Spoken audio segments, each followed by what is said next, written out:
Right. We should be live. Okay, so he's looking. Oh, wait a second. I gotta hit this thing. Oh, stupid thing. What's this? Oh yeah, you have to approve that or else it won't go. There we Oh, go. look back. I have the power, huh? Okay. Live chat, all messages. Okay. I gotta turn my volume down. I have the power, you know. If I say no, it ain't going live, right? Nope, Look at that's that, huh? very true. I'm very excited about the power I just recently found out that I had. Okay. Anyway, all right. Anywho, I hate that Okay. phrase. Good morning, Frank. Oh, Frank is on. Estella? Frank is on. Yeah, people jumping on here. I like the 10 o'clock thing, but sometimes it takes me a little bit of time to wake up. I'm not gonna Yeah. lie. Yeah. Machine Oh, going a it's little a bit. happy 163rd Battle P Ridge Day. I saw that somebody mentioned. No, you know what? Somebody mentioned that recently. It was on Gary Edelman did that um post yesterday about what would you like to see turned into a movie? Like what 5 minutes would you like to see turned in? Oh, that's right. How could I possibly forget that? No, that's good. Yeah, that was Battle of Pea Ridge. Franz Yep. Siegel, his great moments. Should have stayed with Right? the artillery. Should have stayed with the artillery. Okay. Morning, Bill and Cindy. Oh, Bill and Cindy. Afternoon, James. We'll be He's in seeing them. England. We'll be seeing them next weekend. Next Yep, for weekend's our big Bentonville. Bentonville weekend. I'm so excited. It's gonna be great. David, EVD, Earl Van Yeah, Dorn. yeah. No question about it. Was it Pea Ridge or Wilson's Creek, the one where they like lost all the commanders in like 5 minutes? You pick one. I mean, they all kind of did. I mean, Yeah. it's half the Morning, damn Maria. battles. Maria Black, look at this, huh? The whole gang's getting together again. You know, no, but it's pretty David good though. said Guten Morgen, and he said, which is German for good morning. He said that's why he said it in German because of Franz Siegel. Oh, well, he's very. His brain's working better than mine this morning, Mary. So, how are you today? You all right? Yeah. Hanging in there. Tough night for you last night. But you're Right. alive. It's all matters. Morning, Jeffrey. Yeah. Hopefully, it's warm where you're at. Here, it's cold and forever. It's never going to go away. I'm so ready for the warm weather. I'm not going to lie to you. I'm so ready for cigar season. But it's good. We got a lot of cool stuff coming up. It's going to be good. So we'll get another episode recorded this weekend. Well, actually, this week before we go through Tuesday. Oh, Noelle's on here. She said good morning. We hung out with her last Friday. And she did. And she gave us some very cool coffee mugs. Yes, from Mill Springs. Which awesome. we very, very much appreciate. Yep. Love that. She's awesome. So nice to hang out. So people are in town. Always good to hang out with people and see some people. It's nice to see that appreciation for Mill Springs as well, because that is such like an underappreciated battle. I feel like kind of like Pea Ridge, just doesn't get talked about a lot. Well, I mean, if you look at Mill Springs, important battle because it's what brings Beauregard out to that area. Yeah, they all kind of go together, right? Zollicoffer gets killed. They need an experienced guy. It goes to show the level of Felix Zollicoffer, someone who most people have never heard of. But then, because of that, you get Beauregard. Beauregard, like to call him. Now he gets shipped west, and it leads to Shiloh, and all goes to Pea Ridge. It all kind of goes together, and it's like dominoes. So they all. You may see them as small battles, but in the big picture, they absolutely lead. They have like this huge impact that often doesn't get talked about. Oh, and there's someone on here. Frank is on here from Stoneham, Mass. Stoneham. Nancy Kerrigan's hometown, my little neck of the woods out there. I grew up in Waltham. I had a bunch of friends in nearby Wilmington.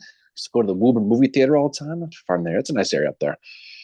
Getting back there pretty soon, a couple of weeks, I think. Heading back, shipping up to Boston, Mary. But it's good. Yep. So it's good. That's a nice area up there.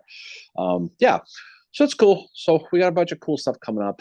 We'll be doing our episode on Harrison the Spy this week. That'll be fun. And he's an interesting fella. I mean, he's admittedly been made more famous because of the movie, but we'll talk about this in the episode. What's great about Harrison was because he became popular in Michael Sharer's book in 1974, Killer Angel. People said, I wonder if this guy's actually true.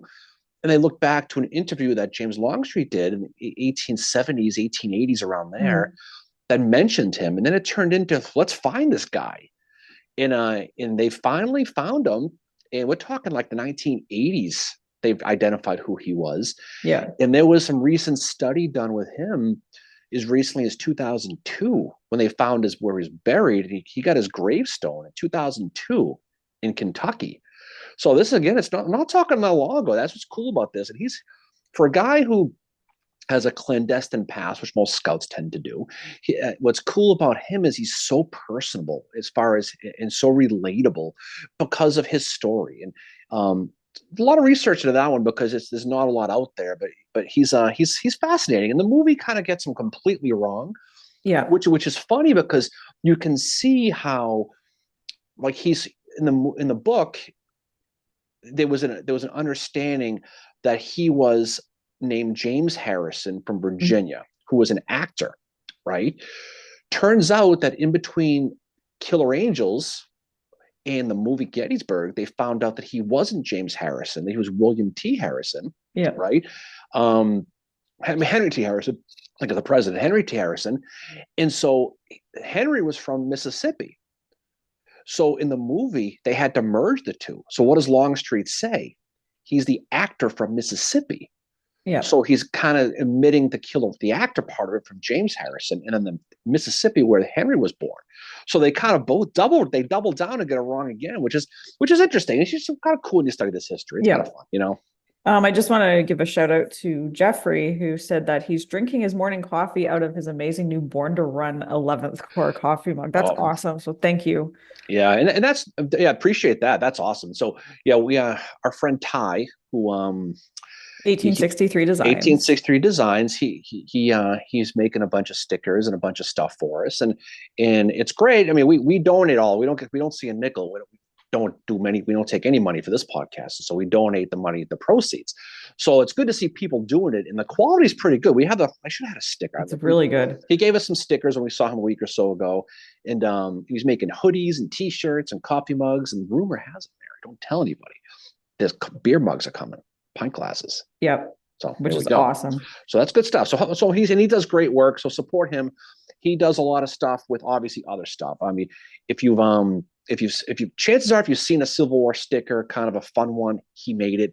So go onto his site on Etsy, and it's cheap stuff as far as price, but the quality is there. Yeah, so the quality is really, really good. So go support him because he does good people, no question.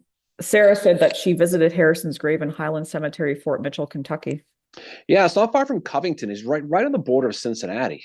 Speaking of Noel, from Cincinnati, and I've spent some time in Covington, home of the great Maine Strasse, a street where a bunch of whiskey bars are. But yeah, he had a sad life because he ends up. People thought he was dead, then he came back to life again. He shows up in Ohio, and he moves to Kentucky because Kentucky was giving away Confederate pensions.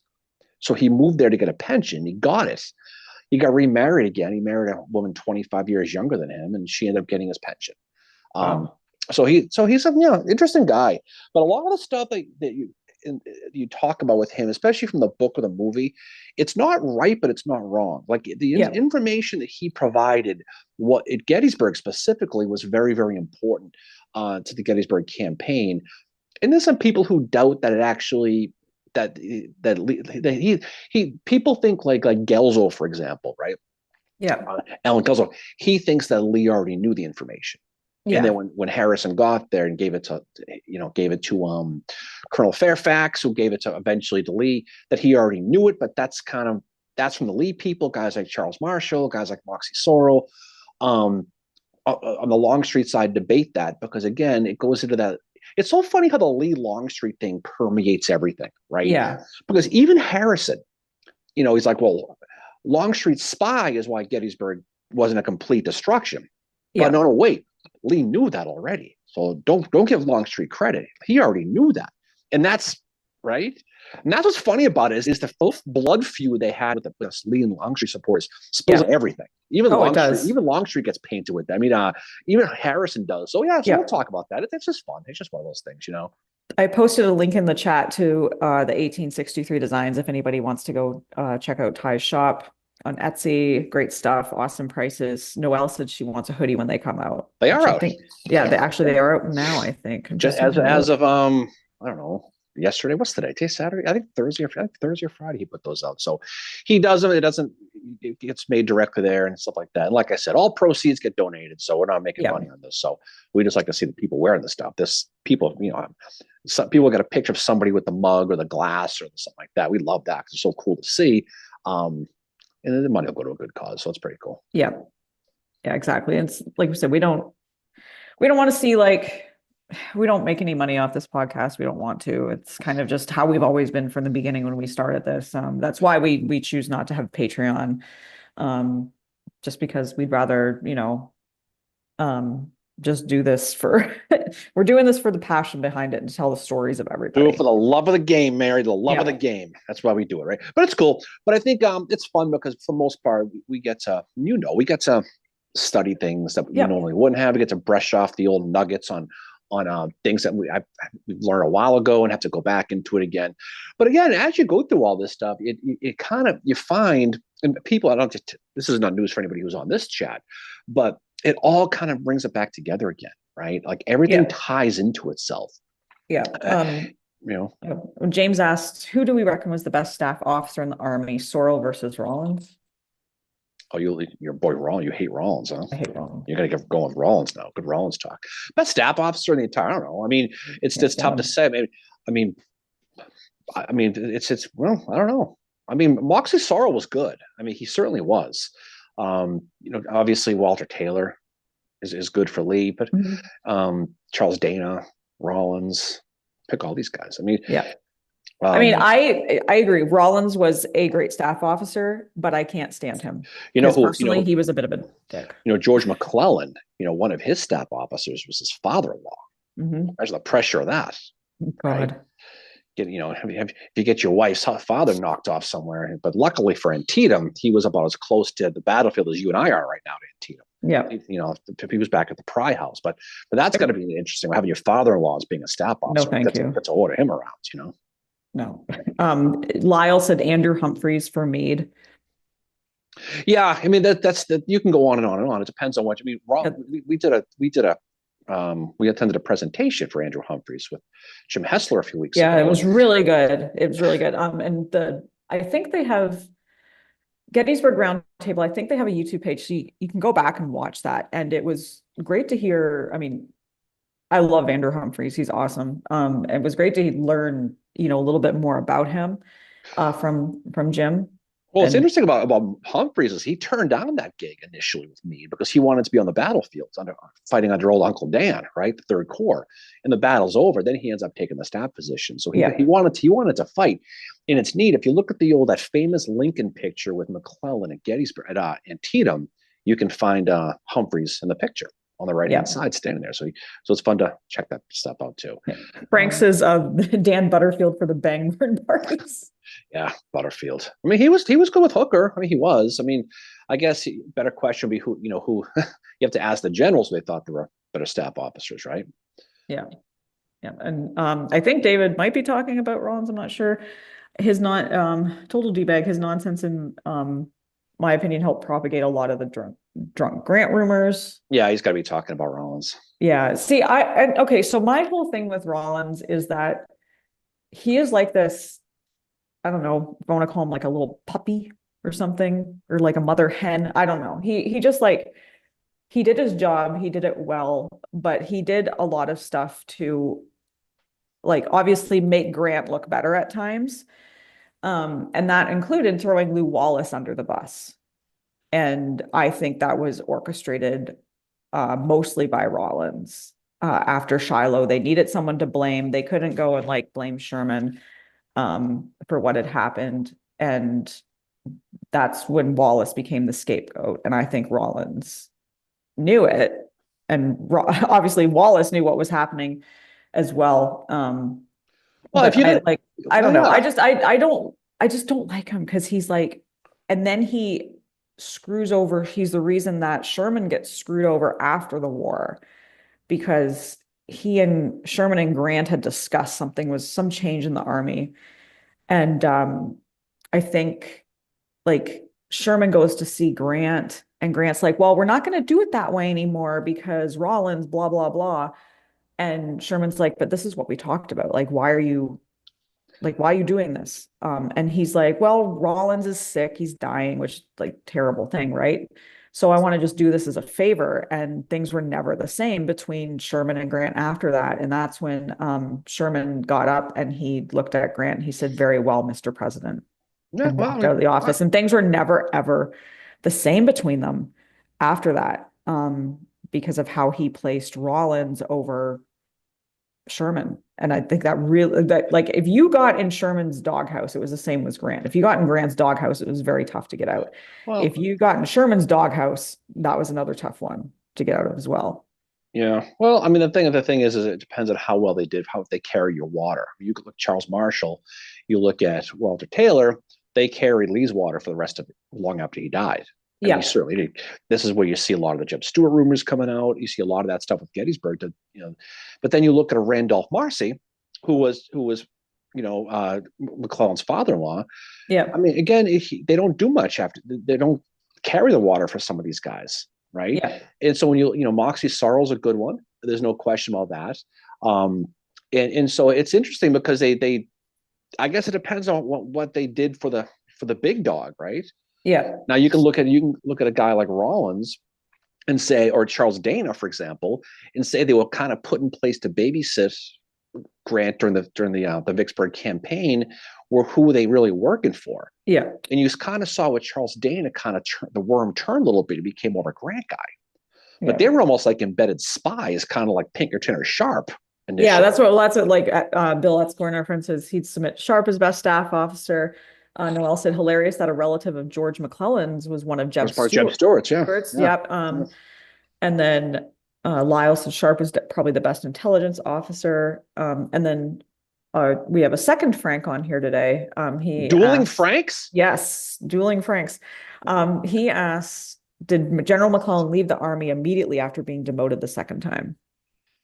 Did he immediately? Pretty much, yeah, for the most part. He took his ball and went home. Yeah. But again, it's so funny was when you look at McClellan, when he finally got the old heave ho after Antietam, what really, and this is the thing too, is people think he was getting. When you look at George McClellan, and we've tried to talk positive of McClellan a lot. We have, but it's tough. No, it's true. But I think people focus on Antietam with him, and as they should. And there's no excuse for Antietam. He did screw that whole thing up. But when you look at a post Antietam, and I'm not talking about the battles. I'm not talking about keeping the 5th and 6th Corps back and blowing his chance. I'm talking about the Emancipation Proclamation. After that came out, the initial one, right after the Battle of Antietam. McClellan, he hated it. He hated everything about the Emancipation Proclamation. Yeah, he was not right, because not an abolitionist. Not just for that reason, because he knew a lot of his army wasn't either, and he felt that was going to divide the army.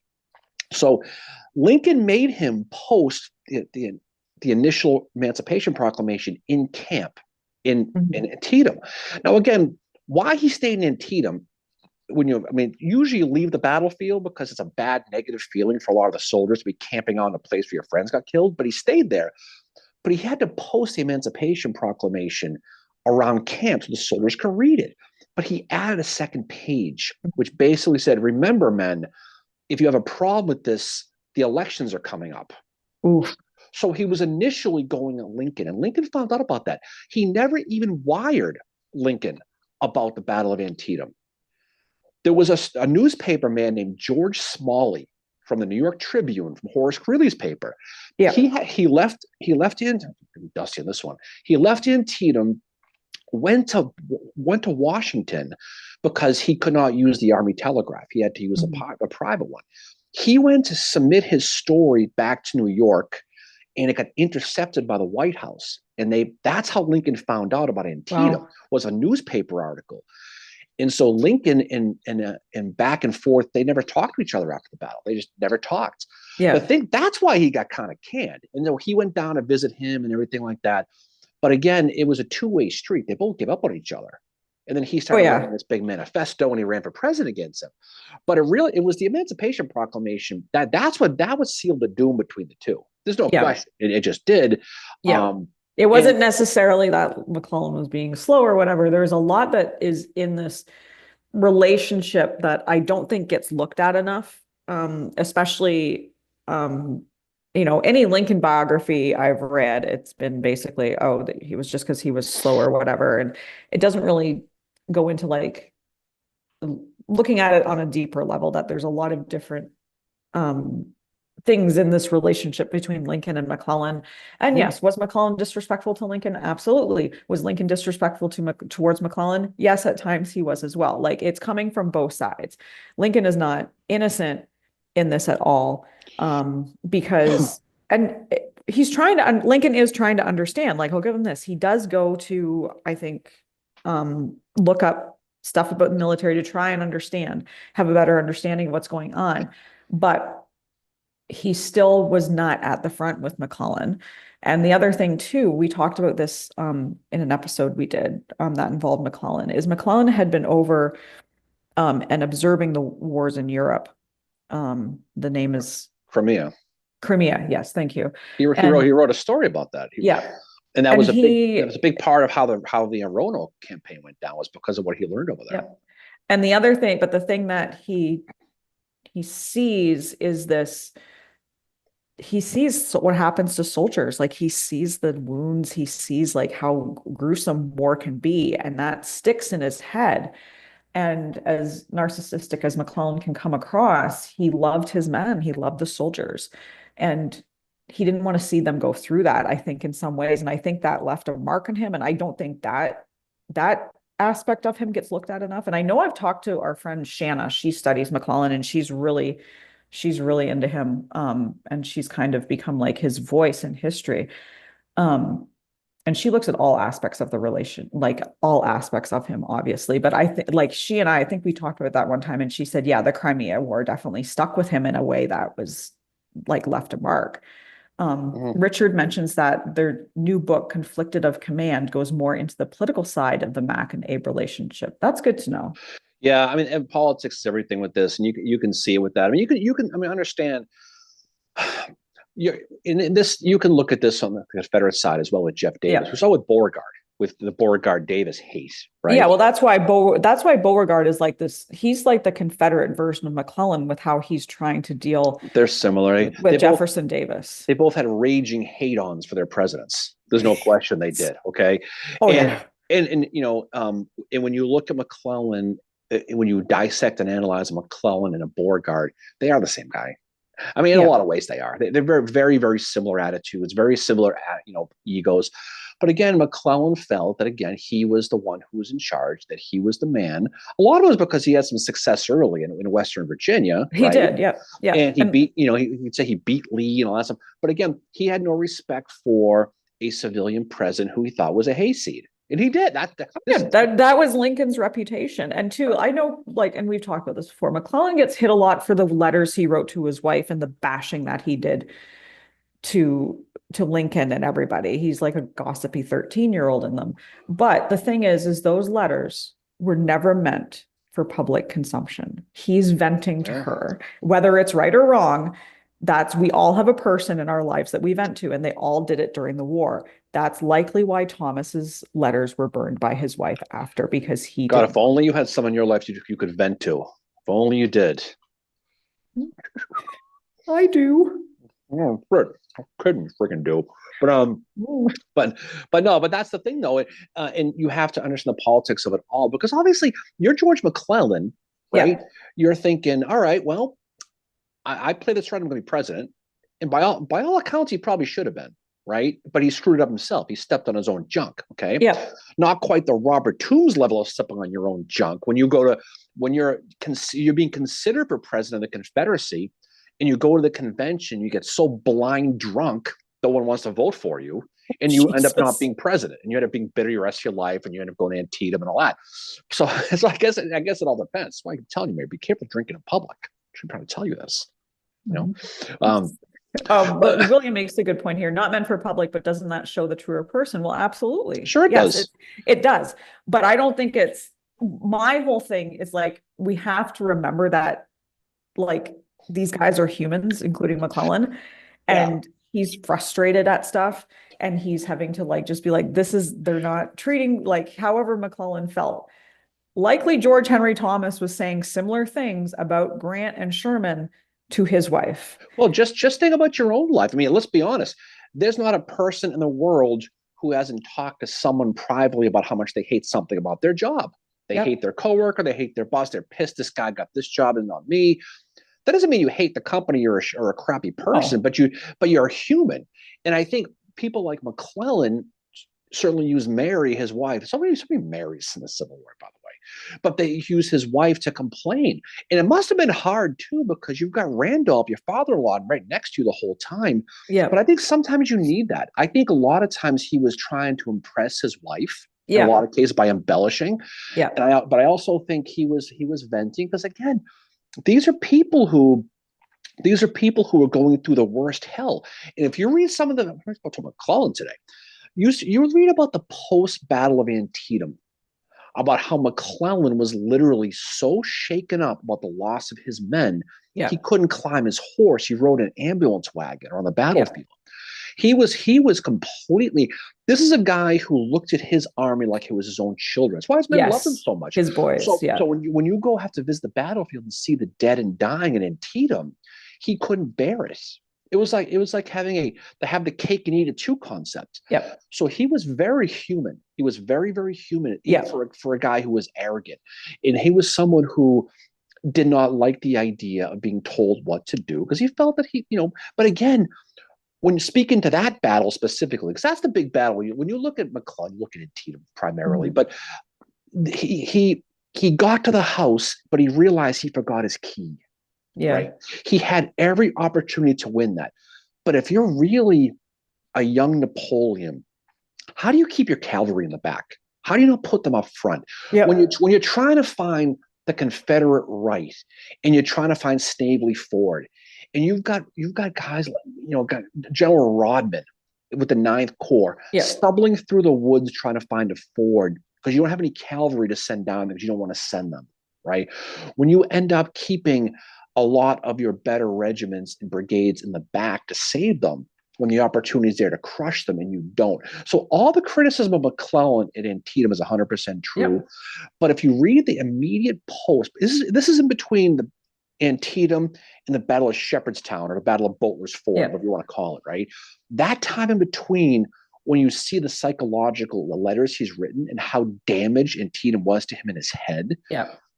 I mean, you talk about humans here, right? Mind and memory of humans. But again, he was screwed up by Antietam in both body and mind. Yeah. And it showed. It made him kind of he almost had an initial almost PTSD at a general level, at the beginning. Yeah. But so he was focused more on working with guys like Jonathan Letterman to help help his triage system. Which really Antietam, and Letterman gets all credit here in town, here in Gettysburg, but Antietam was what he really got to try it out. Now, he did not invent the triage system, but he kind of made it his own. Yeah. Antietam is when he really had the opportunity to put it all together. And so, again, you're talking about 23,110 total casualties at Antietam on both sides. Many on the Union side. They had to bury and treat all the Confederates, because the Confederates, they took off, right? Yep. They left. What does that do to somebody when that's your real first time seeing a mass casualty event? Oh, by the way, Alexander Gardner's here taking pictures. So this and the American public is going to see this for the first time. Because they hadn't seen photos of Shiloh. Yeah. So they just read about the carnage in the newspapers, and this was kind of the first time that the Americans are going to see just how gory, gruesome war is. And the other thing too, going back to Bill Hammond's point about like what people are saying in the letter shows the truer person. Allen Guelzo found those letters of Meade's that show that Meade was not an abolitionist, writing his wife, telling her, I don't believe in this. All this other and people got angry with Guelzo because they said he was bashing Meade. And it's like, I'm just presenting what he's saying. This is who he was. He's not he's not an abolitionist.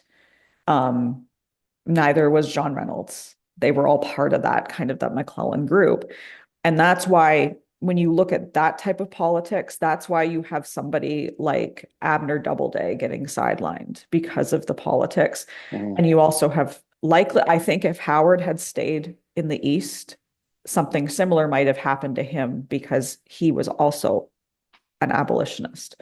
Mhm. And that's why, you know, and when he goes west, obviously we talked about this before, he has a lot of success out there, but also him going west and being on the march and his being, an abolitionist, he's able to formulate those policies that are going to be on the Freedmen's Bureau No, no, when it's founded. So there's like, whatever. um, politics plays into all of this. Just reading these. Lyle said, this is interesting. So he doesn't see Beauregard McClellan as the same. Jeff Davis was not Lincoln. Beauregard got used by or was too close to coalescing. No, it has nothing to do with that. It has to do with their attitudes. It has Yeah. to do with the fact.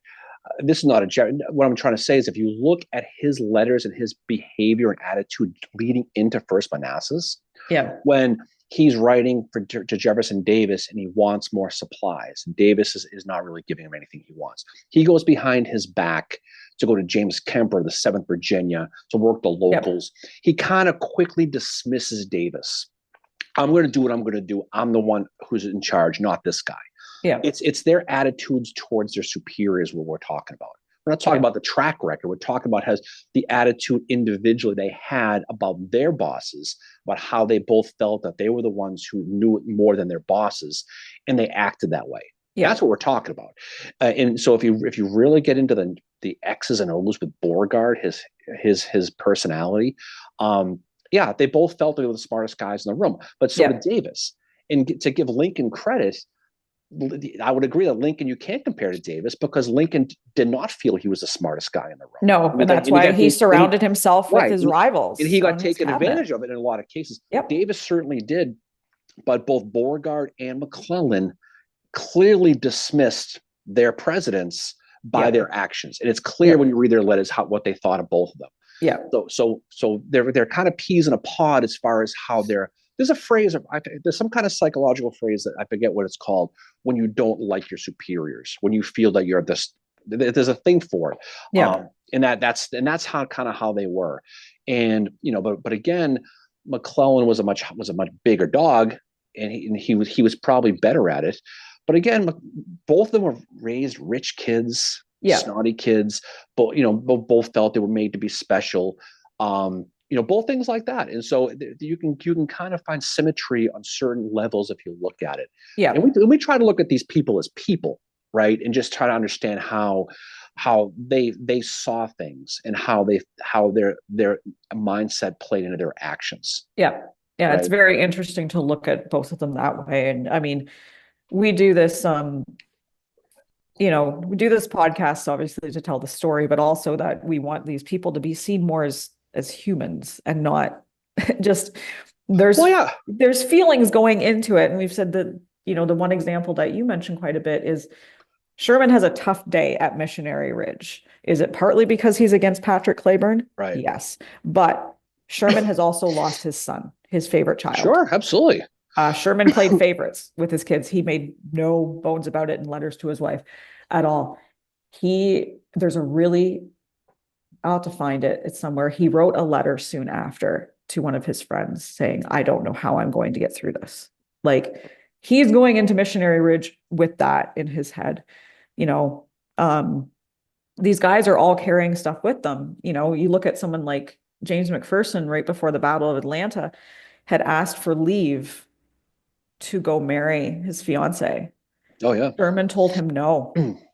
That was one thing about Sherman is he did not give leave very much at all. And you can imagine McPherson was probably a little ticked off about that. But Sherman said, and it's funny, Sherman didn't change his ways after this, but he said he always regretted that maybe McPherson would have lived had he given. Well, you're always going to have guilt. I mean, when you look at that whole PTSD concept we talked about, that people, don't like, and it's so funny. I was reading some papers that I found online by Jonathan Letterman, right? And he hints at it, but he calls it nostalgia. Interesting. It's when you read it, it's fascinating because he talks about how a lot of the men had nostalgia, meaning in sudden homesickness, sudden fear of noises. It was like the initial steps leading to what we know eventually turns to shell shock, which turns to PTSD, but he calls it nostalgia. So they were aware that something was up in Antietam. Yeah. And that's, I think that's, I don't want to say it was the first time I noticed it, but it's the first time I've ever seen Letterman. I know he just kind of took over at that point, but it's the first time he ever referenced it. And I think by that phrase, I think what he's talking about is PTSD. It has to be because all he talks about the symptoms, and that's exactly what PTSD is. So again, why wouldn't I mean? You think of the poor hell these guys have gone through. Oh yeah. In some of the things that they did. So yeah, so it's interesting. Just one of those things, you know. Yeah, when you look back at it, you know, you can see it happening. You can see it happening to Rosecrans. He's probably the biggest example of it. That like. And people love to say like, oh no, that he didn't have that. You can't diagnose him. You're not, I'm like, I'm not diagnosing him. I'm just saying like, you look at the evidence. He's not the same man he was in the Tullahoma campaign. Yeah, that he wasn't. We gotta do an episode on Letterman sometime. Now that me thinking about him, that was cool because if you're in the Gettysburg area, you know that Camp Letterman is being disassembled right now for a supermarket called Aldi. And we went out there, I don't know, it was a couple Christmases ago, December of like 23 went out there. It was before they started it. And it's really sad that what's going to happen to it. But when you looked at that whole thing, it's too bad they couldn't have saved it. And it's not Battlefield, so ABT, Battlefield Trust ABT can't touch it. Yeah. But it's too bad like the National Museum of Civil War Medicine didn't have the funds to buy it. But what are you going to do? It's a field. Yeah. But again, it's an important place to visit. Yes. In a lot of different ways, It's too bad. Yeah. Fragile X Factor said, I find it interesting that the military never tried to replace Lincoln or Davis, even though the American nation what was the name there? Fragile X Factor. Oh, that's awesome. I love the names. So cool. No, but again, I mean, they tried. McClellan tried to in the election. I mean, that's the thing. Yeah. I mean, Davis, he once he got control of it, he held on to it. But again, it should have been Robert Toombs. That's the guy they wanted. But again, he got hammered in Birmingham and at the convention, and they said he didn't think he was fit, and he thought he was going to have it. And he was bitter the rest of his life about that. Well, if drinking is an issue for you, you're likely not good to get into politics. It's like local politics anyway. I know, but drinking such is one of those. You got to self-medicate in a lot of these cases, but it's one of those things. I mean, I'm not sure who. I mean, in the Union side, I mean, truth be told, I mean, Lincoln was the cool cat in a lot of different ways. Yeah, he was very different. You look at how, and James says Jeff Davis only appointed people he knew or liked, and again, that's why you have. Well, that's still the case. I mean, God. Yeah. But I mean, and but too with Davis, it was like it's why Army of Tennessee is so screwed up because you've got Albert Sidney Johnston, who was one of Davis's friends, but luckily Johnston's pretty competent. But you have the guys that are under him are Davis's friends. And they're not competent at all when it comes to military stuff. And the guys that are further down are the competent ones that should have been further up. And that's why you have Army of Tennessee is a great study just for all the drama that happens in it. Like you have, imagine like you have this petition to oust your lead general and the president comes down and says, you know what, I know there's this petition, but you know what, buddy, you can stay in charge. That's what he says to Bragg. Well, you got to remember too, and is that these people here, they're all learning on the fly. Even the West Point at that point was an engineering school. It's not like it is now. No. So I mean, Clausewitz had not been translated to English yet. No. You had Jomini, you had Mahan, you had different things they study on the military side. Could you hide that yawn? By the way. Anyway, but I mean, so what I'm trying to say is they had even the traditional ones. You're still fighting with Napoleonic style. You're still, but again, you're trying some different things. But you're seeing some different advent of weapons coming out. And I just don't mean the mini bomb. I'm talking about like the balloon, Thaddeus Lowe. Yep. Do you know? It's speaking of. We won't do a lot of balloon talk here, I guess, right? Balloon talk. But that's our cat's nickname. Oh yeah, balloon, fat little cat. But there was a story of. Thaddeus Lowe had his balloon, and Custer had seen the balloon, and he thought it was cool. Apparently, he had a dream that he talked about and wrote down, where he dreamt that he saw there were two very attractive women in a balloon. Oh, I've heard this story Right? before from Jim Hessler. Yeah, flying above the sky, and he magically floated up to them, but then he got there, the girls were gone. But ever since then, he was intrigued by balloons. The heck? It's one of those cool little stories where you yeah, I read that recently. I don't know the hell I read that, but it's just a fun story. But you have these admin and some of these different weapons that are coming along. Yeah. Um, and again, and you're bringing in these basically these kids with no experience. Yeah. You think of the poor, the poor. Speaking of Antietam, we did the episode on Spotsylvania. Remember the 118 PA, Yeah. right? Yeah. The Corn Exchange Regiment. Yeah. They were so green, they didn't know their weapons weren't firing. They had defective muskets. So when they're firing on AP Hill's guys, over at Shepherdstown. Yeah. I think it's Spotsylvania, Shepherdstown. They thought the guns were firing, and they weren't because the little nipple nozzle thing was broken off, and they kept loading their guns, and they weren't shooting. A lot of them, so that's the training we're talking about. Talk the 16th Connecticut got destroyed by Maxie Gregg at Antietam because they had been in the army for 3 weeks, and they were the left flank of McClellan's army. Yeah. At that battle. So you're talking about weapons, but you're also talking about bad training. Yeah. That's what gets you. I mean, it just is, Well, even at the first Battle of Bull Run, like you have Sherman leading men and he's like consulting a textbook as to what he should do. He didn't even know how to get his men into line. Because like Sherman is kind of he's one of the ones that does not fight in Mexico. Yeah. He's out in California. So he doesn't fight, and he was always kind of bitter about that. And so he's like consulting a book. Estella said that she and Glenn visited the Camp Letterman site last week. So it's very sad to see it I mean, the area where like the Christian Coalition and those areas were by the wood line is still there, and it doesn't look like it's going to affect that area. Who the hell knows? But I mean, we did a Facebook Live from there a couple of years ago, and you can, if you look at it hard enough, you can find exactly where all the same things were. Most of it's buried over by the supermarket and that strip mall, but it's too bad that that area is going, because I have to think that they're finding stuff digging. I mean, little things here and there, but it's sad, but I think you'll still be able to go in. You can't go in the woods because it's private property. Yes. Schultz family owns that property, and there's like hunting blinds up there too. Well, yeah, there's those things in the woods, but you can't really go into the woods because it's private property, and I would absolutely suggest don't do it because you don't be that person.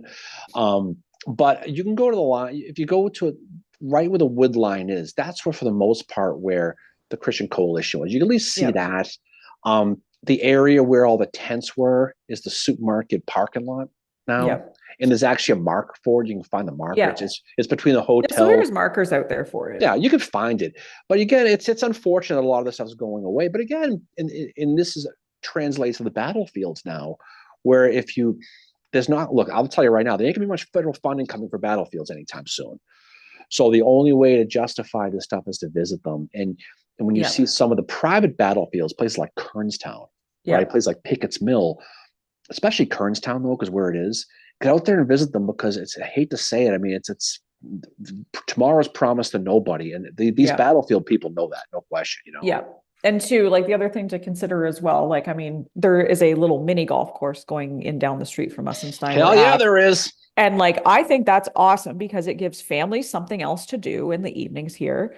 Because let's face it, not all kids like to wander around the battlefield all day. Not all children were like me growing up, where I was like, yes, battlefield, that sounds awesome. Hey, Thomas Carroll's on here. We were on his podcast a few weeks or last month. Thomas is a good man. He's a good man. It's awesome. I was in Pittsburgh last weekend, pal. I was thinking about you. I was out there watching a hockey game. So I love Pittsburgh. Pittsburgh's an awesome city, by the way. Very, very underrated city, by the way. Yes. Although the Pennsylvania Turnpike is a rip-off to drive out. It is, but it's worth going anyway. I digress. Anyway, this like little mini golf course is going in there, and like hearing what some of the people are saying about it, like, oh my God, more destruction. It's like, okay, first of all, nothing happened there. But secondly, too, the one thing you have to remember about these towns where there are battlefields like Gettysburg, that makes the taxes a little bit higher as well. So the locals, like you know, Oh yeah, well that's always the case. I mean, yeah, if you go to places like Sharpsburg, people it's what's so funny was people were like, oh, I love going to Gettysburg. I'm gonna go to Sharpsburg and go to the bars and restaurants. And I'm like, well, there's nothing you ain't there. gonna find much in No. Sharpsburg. I mean, that's the thing. No, I love Sharpsburg, absolutely gorgeous. And but again, when you're some of these battlefields, especially this one here in Gettysburg, you're gonna have everything a little bit for everybody. And again, Yep. the whole thing is about bringing people to the battlefields because you know what? As much as there are people who rip on the ghost people and all that, it brings people here. So what the It does. hell? People come here. I mean, one of our good friends, um, one of the things that got her into the Civil War was the story of Dan Sickles' ghost going to visit his leg, and now she's I mean, I love that about her, and now she's I know who you're talking about too. But yeah, it but no she's it awesome. Like no you no can sit and talk with her and she no, knows. she absolutely is. No, Like, she's awesome. What I'm trying to say is, and you're right, is instead of instead of finding ways to bash people like that. Look, I know people who were very, very big into the paranormal stuff. yep. They the orbs, or it's oh my god, it's Elvis. I get. Look, It's Elvis. okay, Yeah. that's fine. But you know what though? It brings people here Yeah. every time we're stumbling back from the blue and gray, right? We see We ghost we tours. walk by ghost tours, and sometimes it's middle of the winter time, and there's 10 people. We had friends here in town in the fall. What they wanted to do a ghost tour, Yep. so they came, they paid the money, they did their thing. Hey, you know what? The town makes money. What you believe in it or not, it doesn't matter. But Yeah. again, you want to be inclusive to everything. And that's what's cool about it. No, don't. Bjorn says every battlefield needs cat dioramas. Gettysburg has one. We have to go see it. Maybe Bjorn, when are you coming to Gettysburg? I haven't seen your butt out here anytime recently. You got to come out here and come visit us. Speaking of, you got to get out of that Chicago. Chicago Well, area. now you got no sports teams to root for anymore. You got to come out and see us now. Bill Etzkorn says, watch for the inaugural BMI Civil War Breakfast Club golf tournament coming this Oh, summer. you don't want to see my midi golf temper, Mary. There's a clown in Cape Cod with his nose broken because I missed a putt. Really? Mm-hmm. Oh my God. And Bill I don't Hammond mean a says real and life. like I all don't the mean stuff I don't mean a in real like a town. Rosewood. I mean like The a statue thing. I know what you meant. I know what Jeez, violent. what it's stupid. Bjorn said he might be at the Lincoln Forum in November. Well, there we go. All right. Well, come on out. We have some Yep. glasses to empty, Bjorn. Very good. Yep. Very good. And yeah, I just want to give a shout out to Bjorn. He is probably our major sponsor. Civil War Breakfast Club always donates books to us to give away when we do our roundtable trivia and all that. He has Abraham Lincoln Bookshop in Chicago. Please, right now, especially support local bookshops. And you can order from Bjorn. They will ship it to you. They have lots and lots of different books there. I will say now they got the ghost on the mind. If you are going to do a ghost tour, go see my friend Tom Demko over at Yes, the orphanage. Tom's a great guy. He lives. He's a friend of ours, and New York guy, Mary, notwithstanding. I love that he has a budgie, the bird. Yeah. Well, so That watches TV. he actually lives at the seminary, the orphanage across from the Jenny Wade house. That anybody knows Rosa Carmichael, all those stories with that horrific stuff. But he lives there, and we were over there a week or two ago, and we were just hanging out with him, and we went down to the basement and saw all the stuff. But he runs a ghost tour company out of his house. You can go into the basement and see the property. If you're going to do it, do that because that's history too. Every one of these ghost tours teaches history. The ones that walk downtown, that's all well and good. Mark Nesbitt's really, really good. He's a good friend of ours too. But if you want to actually see real history, they have the chains on the walls where the kids were chained. Yeah, you can still see that. But it's pretty cool. It's absolutely really cool. Noelle mentions that she highly recommends the bus ghost tour that goes to Soxbridge and Gettysburg College. Oh, cool. Okay. Yeah, she highly recommends that one. There's no doubt of that stuff here. You can. There's always people doing that, but there's a lot of this. Whatever, like I said, it brings people to town. Who cares? Enjoy it. But it is nice to go out to the battlefield. Now the weather's warming up a little bit and seeing people out and about. Everyone congregates a little round top here in Gettysburg and the places like that. But you can walk. This time of year is great because you can walk places without the bugs, the snakes, the little thorns and everything, the ticks. So you can walk to places that you can't really get to. We went to Big Round Top last weekend. Yeah, no, that was awesome hiking up Big Round Top. And there's lots of like, I mean, me personally, I'm into bird watching, and you can see so many different birds around here as well. Especially over I saw a wood duck on Crawford. Hey, look, a bird. Ave. Hey, and Noel says it's good history, not just ghosty stuff. Frank Yeah. says he seconds Abraham Lincoln Bookshop, the best collection of rare Civil War Oh books yeah, for sale. I can. I honestly, I can't speak highly enough about Bjorn in his bookshop because he does great. If you follow, please follow him on social media too, Yeah, because he Facebook, yeah. Facebook because he has Facebook lives. He has really cool authors. He had Bennett Parton on, our friend Bennett, Mary, Yep, that was right? awesome. Um, Bennett is he such a good kid. he had him on, and he had a lot of cool people on to talk about a lot of the stuff he does. But again, check him out if you're in Chicago. Reach out and go see his stuff. It's more of a museum than a bookstore, but he's good people. He's good people. So should And he definitely check often him has like book plates where the you can and have the author's signature in if there. you've won a book by our trivia contests, you It can was thank thanks to Bjorn Bjorn. because he Yep. donates the books to us. So he's a good Yep. partner of ours as well. So there we go. Yep. And speaking of Bennett Parton, I hope his book is doing well. His Somewhere Towards Freedom. That was an awesome book. Yeah, no, that's the thing is what's great about now is you're seeing these these new concepts coming out now. Yeah. Nothing against Lincoln and Lee and all the books that are coming out about them, but to see a book specifically coming out about the sociological impact of Sherman's March to the Sea, Yeah. it's fantastic. I Yeah. hear, Mary, don't quote me on this, but there might be a book on Tilden coming out down the road soon. Yep. There might be one on Howard too. No, well, Tilda one's actually. I mean, the Tilden one needs to happen. Oh, that's early stages, Mary. Yep. You know, but no, but what's good about it is there are books coming out now that talk about some different aspects. Yeah. And nothing against the big dogs. Liz Varen's book on Longstreet is the Yep. absolute top It's shelf book excellent, on yeah. Longstreet, and that's a new book. But I think there are some different concepts coming out because again, and I've noticed this too. A lot more of these books now that are coming out, and this nothing against the Coddingtons or the Fonzes Yep. of the world. Did you know, by the way, Mary, that Harry Fonz was very quiet in the bathroom? You know why? Why? He had a silent P. It's so bad. Never mind. Wow. Anyway, but there are books now coming out specifically about the people aspects of it all, the human aspects of it. Yeah. That is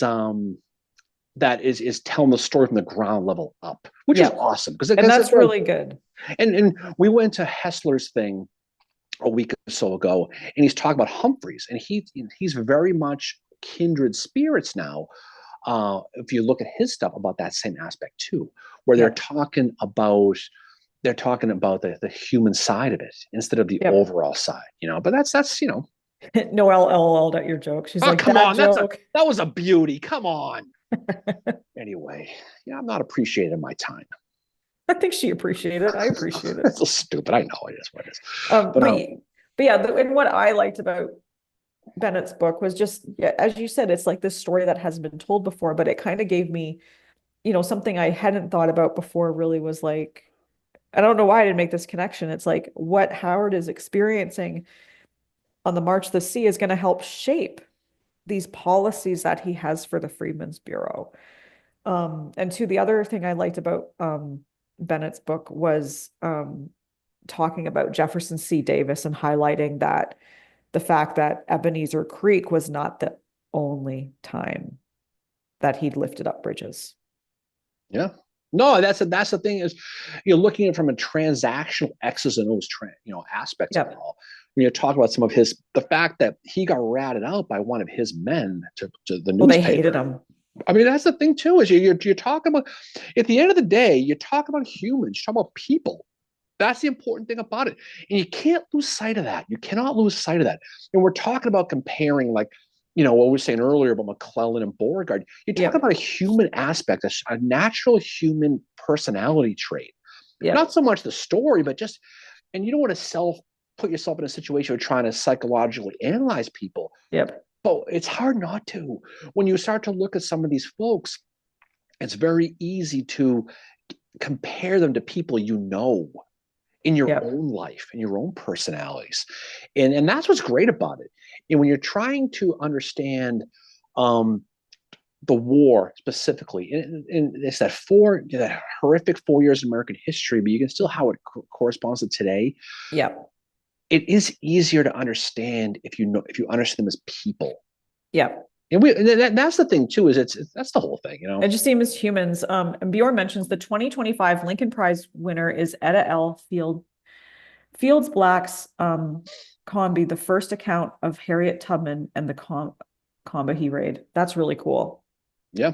And there's definitely been more Harriet Tubman books come out as well in the last couple of years, which is great to see her story being told.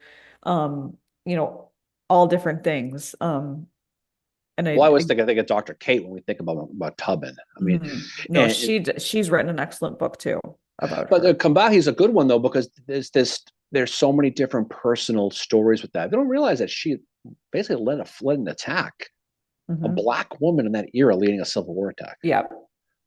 You have to double. It is International Women's Day, by the way.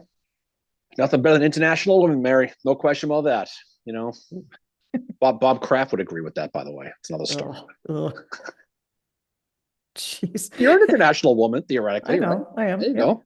From foreign lands. Yep, Canada.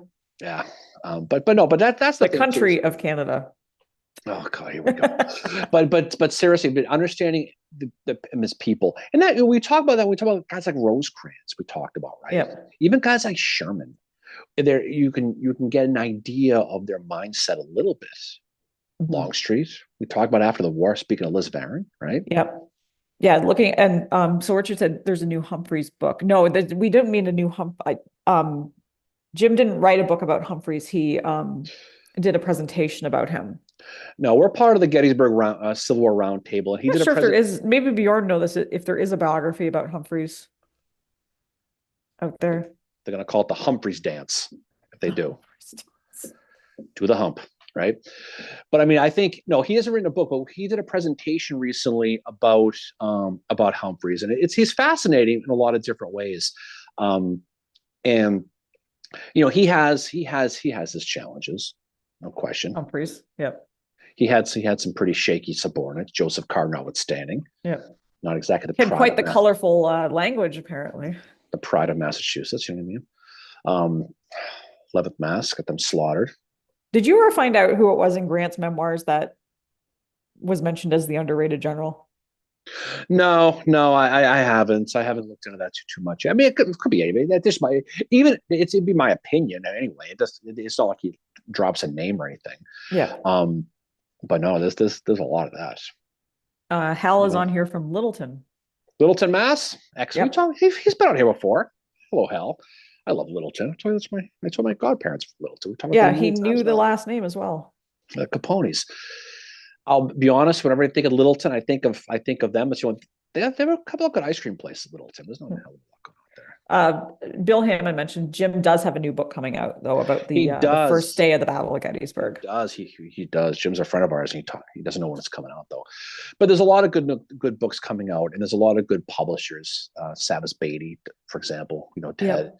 There's a lot of good opportunities, and so I think the more that comes out now, especially from some of the understudied people. Yeah. Right? Well, I think I do want to write a book about Howard someday. And I think what I want to do is focus on him in the Western theater because that doesn't get talked about enough. You still hear how someone was telling me about some guy was flat out refusing to admit that Howard did a good job at Gettysburg. Well, you look, here's the thing. What's good about history is that it's not science. It's subjective. It's gray. 10 different people can say the same exact thing, have 10 different opinions. Doesn't mean anyone's right nor wrong. It just means that it's interpretive, and that's what's neat about history. Yeah. But yes, there are certainly people. Kimball's. That's the ice cream place. Yeah, that's what he said. He said Kimball's. That's been in my head. I'm like, what the hell? That's you know what Mattawanakie is? Mattawanakie. Yeah, that was the area that they lived in. Yeah, that's what he said. He just said that. Yeah, that's better. Yeah, gosh, yeah, good people. But you can study this stuff and you can get a good idea of a good idea of different opinions, right? So Yep. specifically when it comes to Howard, and you could say this about anybody, you're going to find a bunch of people who follow the Abner Small model, who says Howard sucks because he Yep. doesn't like Howard personally, Yep. versus the other aspects of it all who are going to focus more on the non-Chancellorsville aspect of him. And Yep. he gets blamed for Chancellorsville, which we've talked about a million times. Yep. That's Chancellorsville and Gettysburg kind of merge into one for some people's minds. They think that he Yep. retreated from Gettysburg. It's not really true, but they that's how they see it. Yep. That's how they see it, and that's okay. But that's their opinion. Knock yourself out. Yep. But I think when you look at the Howard on the Western Theater, Mm-hmm. when you look at Ezra Church, when you look at the March to the Sea, you look at things like that. It's a different story. Again, he ain't the greatest. He ain't great. No, he's not. And I Okay? never ever would say that. And even he would not say he was the greatest. Like he saw the great generals as being Thomas and Grant and Sherman. Those were his kind of like those were the ones he really looked up to. And he almost had like Sherman had a very older brother relationship with Howard. And Howard was very young. He's on the March to the Sea. He had just turned 34 years old. Well, that's the amazing thing is when you look at some of these guys. I mean, McClellan was in his 30s. Yep. Right. These guys were young. Think of. I'm going to guess most people on this chat are at least 30. I don't know No, Frank's not. if Maria's still on here. Yeah, Frank and Maria I mean, definitely. I mean, she's they're young. I mean, she's still growing. I hope she's still growing. Poor Maria. And just real quick, Humphreys would be a good subject for a modern bio. This is what Bjorn says. Doesn't know much since about the 1886 one written by J. Watts de Pester. Well, the problem is with someone like Humphreys, and I'm running into with Tilden. There's not a lot of stuff out there because a lot of these people did not write memoirs. They did not. There's not a lot of letters, and you can go to Castine, Maine, the Historical Society, and they can get you stuff. But it's again, you're going to have to use your mind to fill in the gaps with the stuff. Yep. And that's the big challenge. Okay, if you're doing about some of these people, specifically about some of these underrated people who have no voices, right? Yeah. We're talking about you're talking about guys like Seth Williams, guys like Horatio Wright. Yeah, that's Brian just asked if we would ever do an episode on Horatio Wright. Oh yeah, well, really? Yeah, he asked if we would ever consider doing an episode about him. Well, it's instant karma right there. But I'm saying there's a lot of people. Henry Hunt, for example, there's a lot of people who people know the names, but you don't necessarily know the details. Yeah. Right. That's why I'm glad we're doing the Harrison episode, because it gives you an opportunity to kind of get into the mindset a little bit and find excuses to research people like this. Yeah. But that's how it is, though. I mean, that's And I know Howard definitely, like, he's got his memoirs, he's got the letters he wrote to his wife, so there's lots of research material, but I just feel like him in the Western Theater is so different than him in the Eastern Theater, and it just doesn't get looked at. Another interesting aspect that I find about Howard is that he does take a lot of crap in his time. Like, for sure he does. He's got it coming from Hooker, but then there was that post that our friend MJ did about Howard Hancock relationship. And the way I interpret the letter from Hancock to Howard is that Hancock is like talking down to him. He's not saying, oh, whatever happened in Gettysburg, water under the bridge. It's basically, I said what I said. Well, I mean, you have to understand, it's similar to what we were talking before about the Emancipation Proclamation with McClellan, right? Howard, he was in the minority of a military person who was a true abolitionist. He would be considered a progressive in today's mindset. Yes, he was right? He thought he thought women should have the vote. So when you're looking at someone like Oliver Otis Howard, yes, you're a lightning rod. Especially when you have the religion thing, because the thing about Howard is he's from Maine, so he has that New England attitude thing. He just did. I know he did, right? I've heard people say he had no sense of humor on him. You read his memoirs or pardon? It was probably dry. I mean, I know, and it would probably didn't always come across that way. But you read his letters to his wife; he jokes around with her all the time. He makes fun of himself all the time. Well, the thing, if people here, if you know anybody from Maine, okay, and I know a lot of people from Maine, they're very similar in a lot of different ways. They're very Mhm. salt of the earth. They're witty, but they're dry, Yeah. and they can tell a story to their. That's why Stephen King's so popular because Yeah. and that's exactly why he's a prototypical Mainer, no question. And I But think that's why Howard was so popular for speaking tours after the war, he, because you read his memoirs, they are like, it reads like a story. Like it's, he was dry, but as far as his sense of humor, but he also had the religion thing, and that was a thing too. People don't like the people don't like the religion aspect in today's society. People being too no. over pious. That's just the way. No one likes to be Yeah. told. And he was that way. He definitely, And he yeah. And was. he even admit, like, I think there was times even his wife was like, you need to slow your roll with this and not, but the one thing is like, he was not like, yes, he was like, did not drink, obviously, but the guy smoked cigars. Um, there's hints about that. He enjoyed playing cards as well. Like they often did that in the camps. Oh, Bryant said that you were right near his house taking photos on Breams Hill one day. Oh yeah, that was a couple weeks ago. Well, Brian, you should have invited me in for a beer. I would have come in. We could have hung out. Yeah, I was out there doing because just I was out there to dick around one day, and because of this time of year for the trees growing, you Mhm. can go to Breams and you can see Little Round Top, and you Yeah. can see where exactly McClaw's guys and Longstreet's men would have been spotted, and how it went around, and that it's so funny when you study that aspect of Gettysburg, the counter march, it just brings up so much. You want to talk about attitudes and personalities, right?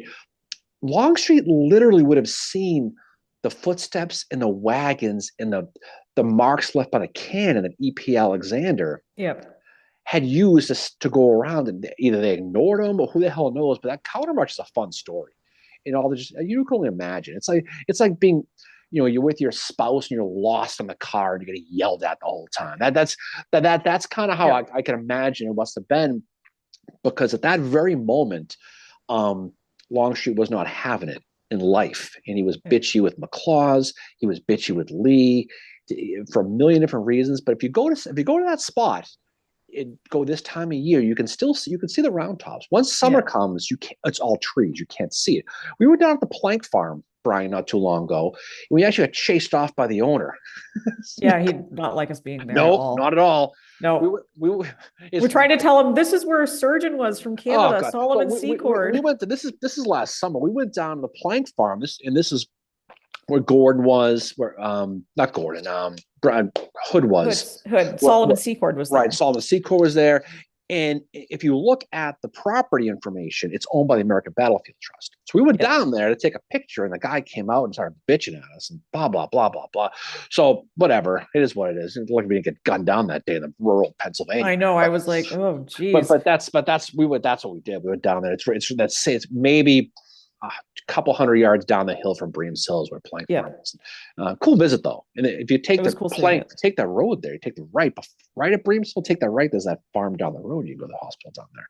Cool place to go visit, no question. Yeah, that's where Solomon Secord. We're going to be doing an episode at some point, probably closer to the summer, about Canada in the Civil War. Talking about men like Solomon Secord, Edward Doherty, even Sarah Edmonds was a Yeah. Canadian soldier. She disguised herself as a soldier, as a man, and she actually got a pension. Yeah, I mean, you can look. Yeah, the Canadians in the Civil War is a. We'll do an episode on that because that's very underrated. People don't realize that, one of every four Union soldiers was foreign in the American Yeah, Civil War. Again, you're talking mostly Germans. You're talking Irish. They get all yeah, the credit, but there were Canadians. There certainly were, and there were women fighting. yep, 114 PA, Mary Tepe, right? For it comes to mind. yep. So you have that aspect too. That's why it's good to read this stuff and to see some of these stories because it's such a fascinating part of the history. It really, really is. And it's really interesting. A few years ago, Canada unveiled its first Civil War monument in Cornwall, Ontario. Um, and it's quite, you can just Google it, Cornwall, Ontario Civil War Monument. So that's really, really cool. The Kincardine, Ontario did have one for Solomon Secord, but it was unfortunately removed when they were doing construction. They decided not to put it back in place, which is kind of sad. Yeah.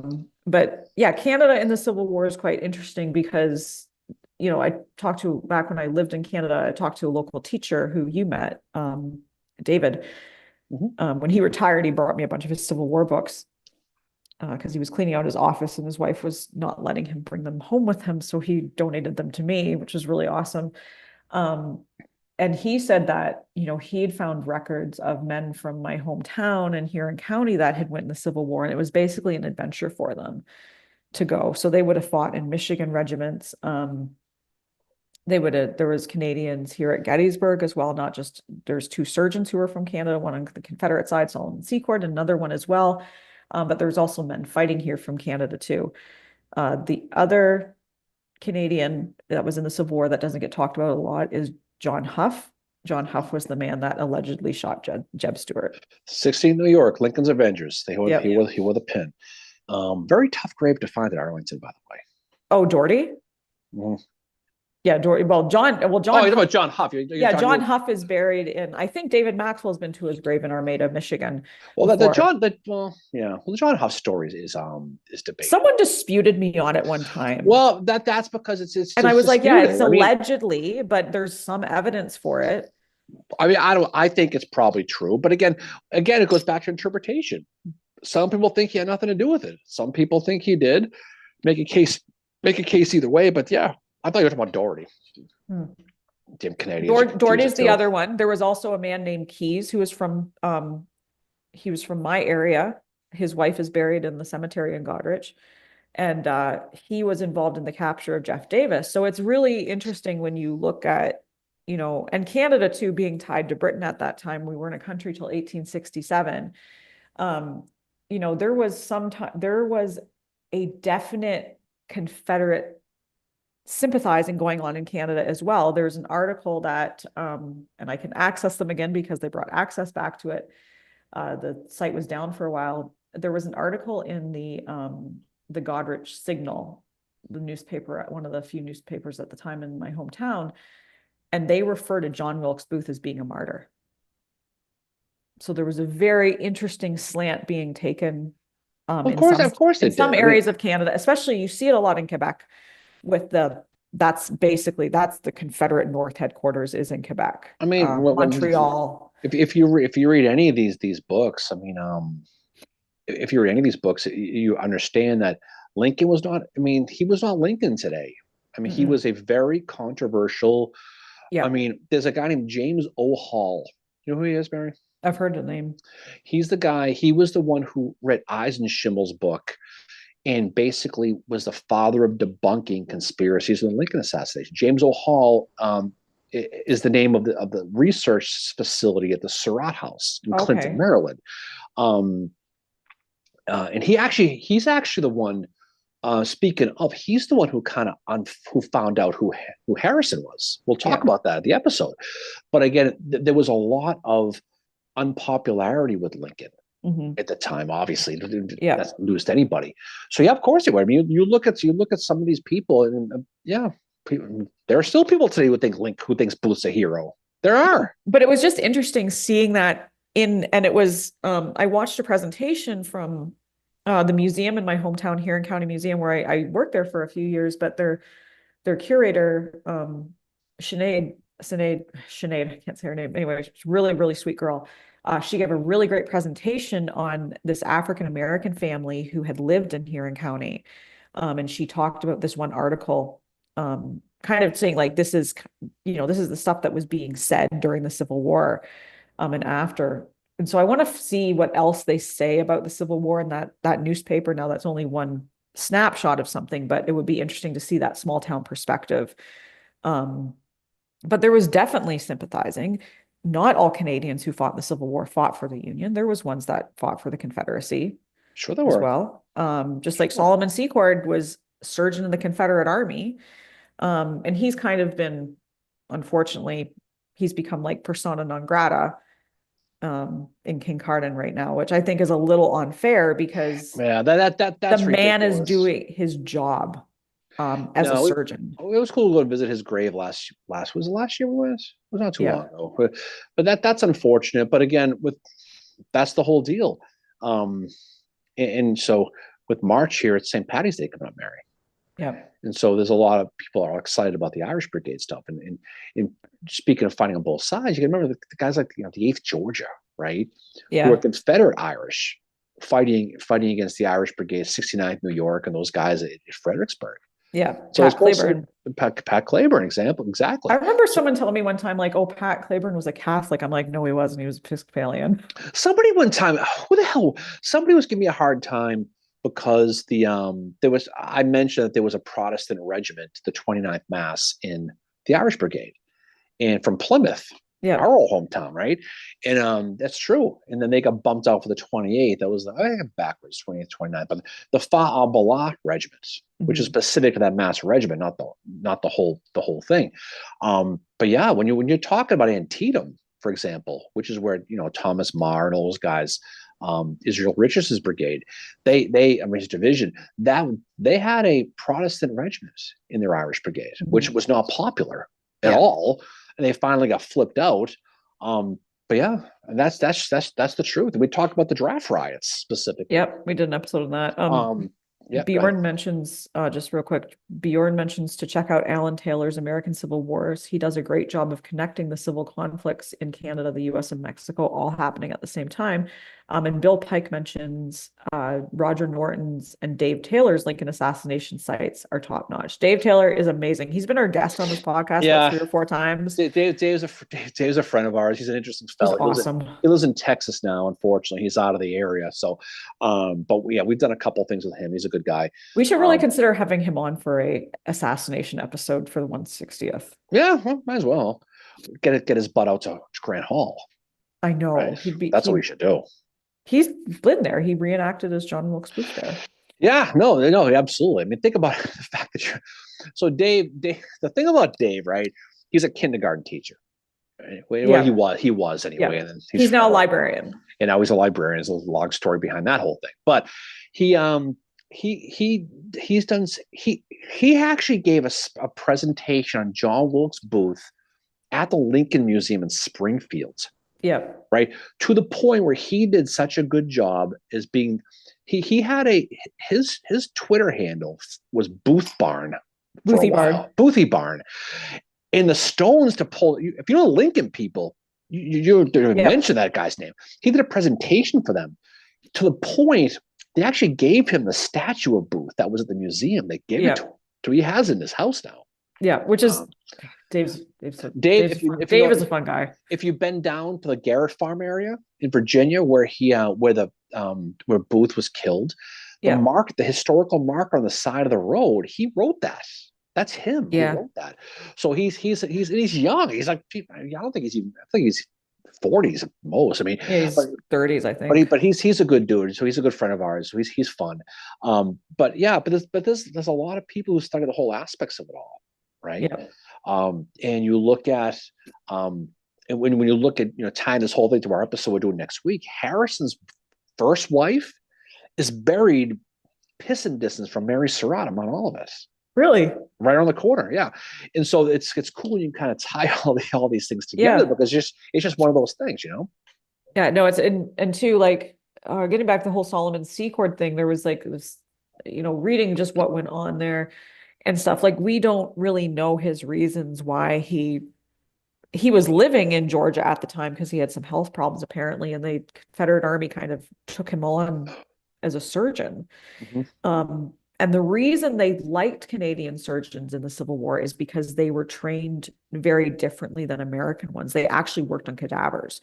So they could perform an amputation way quicker than American surgeons could.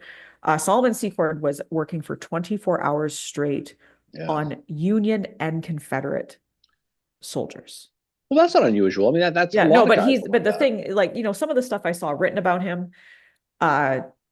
some of the articles that came out about him, I'm like, can we please remember that this man was a surgeon and we don't know his politics, and he's doing his job.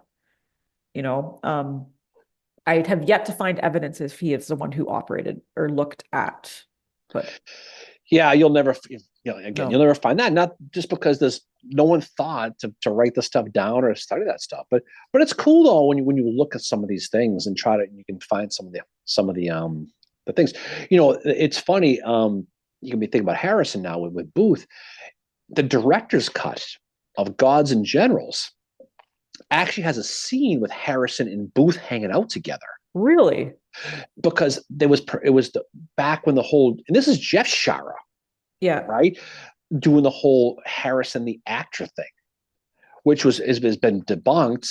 I don't know when Gods and Generals was written, but obviously it was after the 80s or 90s or something. So James O. Hall was the one who finally determined, through a lady named Mrs. Marion Ralph was her name, who was the granddaughter of Henry Harrison, who kind of opened the door to who he was. And so it's interesting that they made that scene. It's only the director's cut. So if Gods and Generals isn't bad enough, imagine the director's cut making it longer, right? So, but just trying to, I like the Fredericksburg scene in the middle. There's some scenes about that I like, but I mean, they were trying to do the whole Harrison as the actor thing. Yeah. When the truth be told, James Harrison, not the Steeler, the actor from Virginia back in the 1800s, was an actor. They thought he was Harrison. Yeah, and it wasn't. It was found out later. That there was a guy, James Blakey. There was a historian who tried to make that case, but that got debunked. And because of that study, and we're talking about the 1970s now. We're not talking 250 years ago. That study was why Michael Schauer made him an actor in the movie, in the book. Yeah. And it's wrong. Yes, he did have a situation in Richmond where he paid $50 a bet to go in the city. That did happen. And he got in a lot of trouble with that, with the Confederate Army. But you can see how the history at the time found its way into popular culture and how they kind of backed out of it. Yeah. Because it was Henry Harrison's role or his background in the book versus the movie Gettysburg is a lot different because they found out more stuff in between. Because of Hall. Yeah.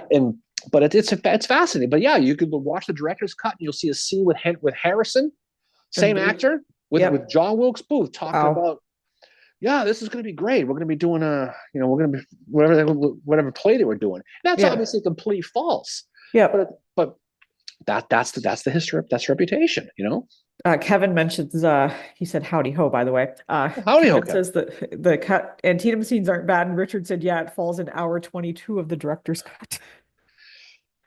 Yeah, the director's cut of Gettysburg sucks too, by the way. There's a couple of good There is that one scene though that with Rhodes and Trimble. That's a great scene. That's the one I watched with one of my friends she's not in the Civil War, and I watched it with her and she was like, okay, that just made the part where he's yelling at him about the taking the hill so much more sense to her. Like that's but that whole, is there going to be a disturbance in our town? The worst acting of all time. But that's the thing. But but when you study these things and you look, what's great about Killer Angels with a guy like Henry Harrison is you can literally look at the book and the movie and he's a different guy. Yeah. I love the fact that in the book he's a Virginian actor. Yeah. James Harrison, right? Because that's what they thought. In the movie, he's an actor from Mississippi because they knew by that point that Henry was from Mississippi, but they still kept the actor thing in, which is completely wrong. But you know what's so funny though is they actually got the scene right in the movie about how he got captured. Yeah. Right? By Santa? I don't know if the garden gnome guy was real or not. But I mean, he did, in a civilian uniform, stumble into the camp and they brought him back. But Colonel Fairfax is not in the movie. He's the one who he really dealt with versus Longstreet and those guys. But yeah, that seems more true than not. They actually did that. They brought him back and he was paid with gold. Yeah, that's true. That's cool. There you go. Well, we should get ready to jump off here because we have things to do today. Oh yeah, we got to go to Hanover today. Yeah, that went by quickly. Holy. Always goes fast. Yeah. Thanks everybody for joining us on here today too. Great comments, and we would not be here without you. That is true. Well, we'd probably be hanging out. Usual. You're yelling at me probably for different things. Yell at you? Oh. Anyway, but it's good. So we got some stuff coming up. So we're gonna be doing the episode on Harrison, the spy, this week. Yep. That'll drop um Friday. We got some 160th Bentonville reenactment. Yes, We'll we'll be doing be this not weekend, Mary. won't be doing a live stream next weekend because we're going to be in Bentonville at the reenactment there with our BMI group, which is awesome. So BMI group led by the great Bill Etzkorn and Yeah. and all those good people we're gonna be doing that with. We're gonna be doing that, so we'll be having fun with that this weekend, and then that'll drop this weekend. And then in 2 weeks, we're gonna be doing a live recording, Mary. I don't know if you know this, but we're gonna be doing a live recording at Getty's Gear on the 22nd of February. Yep, 22nd, where we're gonna be talking about Bentonville, and that'll be recorded in front of a live studio audience of people, and that'll drop a week later. So we have a lot of fun stuff coming. So we'll have a good so if time. you are in Gettysburg on March 22nd, come by Getty's Gear. They're doing a whole day of Civil War talks. Our friend MJ is giving a talk. Our friend Jody is giving a talk as well. And then Darren Ken Rich, of course. Ken Rich is the infamous red shirt man. If you know who he is from the town. But no, if you happen to be in Bentonville, because we see a lot. We saw Spencer, we saw Dominish, we saw a lot of people. If you happen to be in Bentonville, come find us. We'll be at the cool tent with all of us. We'll be having a good time. Hopefully Hoover has the fire going, but we'll come by and check that out. They only do it every 5 years. They do it. It's on the battlefield. So we'll do our best to win that battle again, Mary. We'll do our best, and it should be a good time. So hopefully you can come check it out. There'll be cigars, obviously. Yep. As well. And I'm sorry if I said February 22nd, it's March 22nd. March 22nd. Yeah. Can't do that. So anyway, so everybody have a good weekend. So we got a lot of fun stuff coming. So it's warming up. So hopefully it's warm where you are. If you're in Gettysburg, come find us, come visit us to hang out. We always do. And then we'll have some good stuff coming. Yep. Anyway, thank you, everybody. Jeffrey said condolences to the Bruins trading the rat. Thanks, but you know what? It is what it is. Enjoy the cast-off Sabre defenseman. Oh, we're gonna friggin' stinks anyway, but it's all good. Anyway, off we go. So it doesn't really matter. So I'll go back to rooting against the Penguins, but it's all fine.